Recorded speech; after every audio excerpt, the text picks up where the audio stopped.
Gable Steveson has signed a multi-match deal with RAF. Wrestling needs a real way to go out there and be something big. Gable Steveson, one of the all-time greats. Olympic gold medalist, the multiple-time national champion, the multiple-time All-American. The future UFC fighter. Gable's to show that he's a killer. I don't see anybody stopping him. He's so good at wrestling. Gable checked his box. He's obviously an elite wrestler. That's duh. He will make his debut RAF 9, May 30th, Dallas, Texas. I was born on the wrestling mat. My mom was pregnant with me, so she named me Gable Dan Steveson. I normally don't say my middle name, but I'm named after a guy named Dan Gable, who's also the Olympic champ. When I was born, the wrestler came out. I'm from Portage, Indiana, and my dad was a wrestler back in the day, and I have two older brothers, and they both wrestled. I fell in love with wrestling. The grind of defeating someone and winning that match, especially if it's a harder match where people are like, oh, maybe this guy can beat him, and you go out there and you dominate him and show the world that you are that guy. When I was maybe 9 or 10 years old and I won the Indiana State Kids Wrestling Tournament, and they had a pamphlet that came out, and my name was this tiny name in the pamphlet, and I was like, nah. It's gotta be on the magazine, it's gotta be on the billboards. I've always wanted to see myself in just so many places that a wrestler, you would be like, why is this guy over here, and how does he know this person? And I just saw myself as being a superstar. I still wanna be that person, and I will be that person.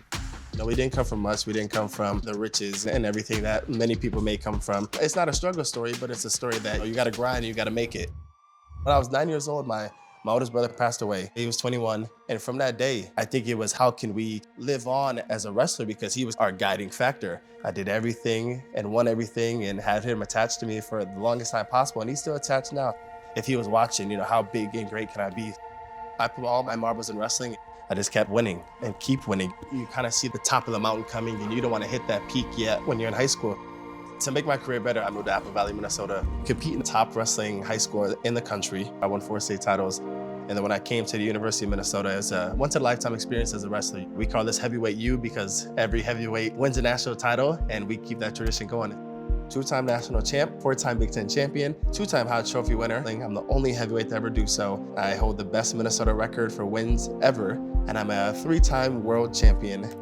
I just kept going on this uphill slide that just never stopped going, and I kept getting better, I kept believing. I always had this burn, this drive inside of me that, like, if I beat someone, I had to beat him worse the next time. And that's what woke me up every day. But when you go to Olympics, everybody's watching. You're like, wow, I'm a part of the Olympic team, and the whole USA kind of cares about you. Everybody wants to see the American win. And so I was 21 years old, and I was the 3rd youngest person ever to win the Olympics. Oh, that's greatness. Gable was one of the first conversations Izzy and I had with Hulk right when he started the league. I don't think he could avoid joining RAF. You can't ignore Hulk Hogan. He called me and he said, throughout your career, you've always been at the pinnacle, at the top. You're the superstar that I want. I want you to be the face of this company. Unfortunately, like maybe a couple months later, he passed away, sadly. And I sat for a long time. I was like, hey, I'm not gonna wrestle. All right, did somebody request a monster? Because a monster has arrived. It took a year for me to come along to Rear Maker Freestyle. Most definitely, the time is right. I want people to see a new wrestler, a new human being that is gonna come out there and dominate as always. He's trying to survive. We're on him. Here we go. Finish it. Romanov has a big platform with Eastern Europe. Romanov has a really big body. He was a pressure fighter in the UFC. And if he wants to pressure, he can pressure. I applaud him for stepping up and saying yes to this match. Romanov most definitely knows who I am, and if he doesn't, there must be something wrong. I think my advantages as a heavyweight is fast, technical, can do everything that a lightweight can do, but it's in a bigger body, confident, strong, and a person that you must watch. And if the critics say that this might be the first time I'm coming back, you must not have watched Gable Steveson, because my mind is better when I'm fresh. I take a longer periods off and came back and dominated people that were the best in the world. I know that there's a spark inside of me. When May 30th comes, I came here to take over. I can dominate the world.